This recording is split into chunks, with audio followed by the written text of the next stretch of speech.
Tribunal de première instance de première classe de Cotonou, ambiance des jours heureux pour les justiciables.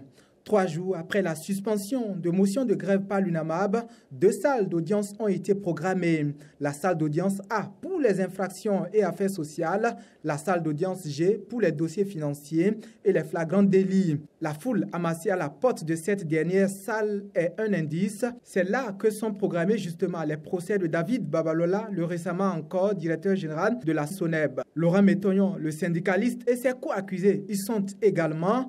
Programmé aussi l'audience de Mohamed Ataouhenouho dans cette même salle. Le député malade n'a pu répondre à l'appel du juge, abstraction constatée et dossier renvoyé pour le 12 juin prochain. Pour extraction du prévenu, étant donné son état de santé, le juge a appelé mais il n'était pas dans la salle. Et pour ces raisons, le juge ne pouvait pas organiser les débats étant donné que le principe c'est le contradictoire.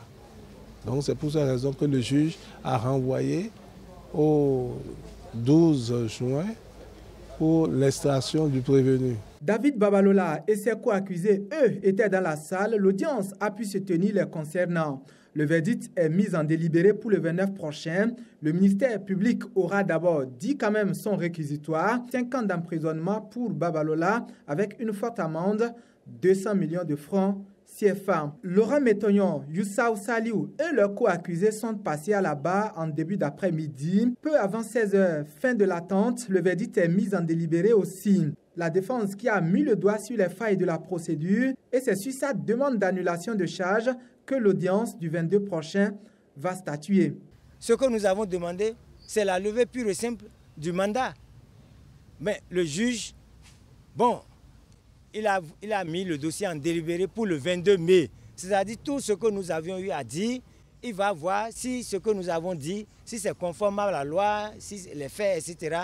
Et venir dire, on poursuit ou bien oui, ce que vous avez dit c'est juste. La procédure s'arrête, on libère vos clients. 3 affaires. Ce mardi aura été un marathon judiciaire pour cette salle d'audience G. Une salle qui, en plus des prévenus connus de tous, a aussi vu défiler plusieurs autres cas, dont certains concernaient la cybercriminalité.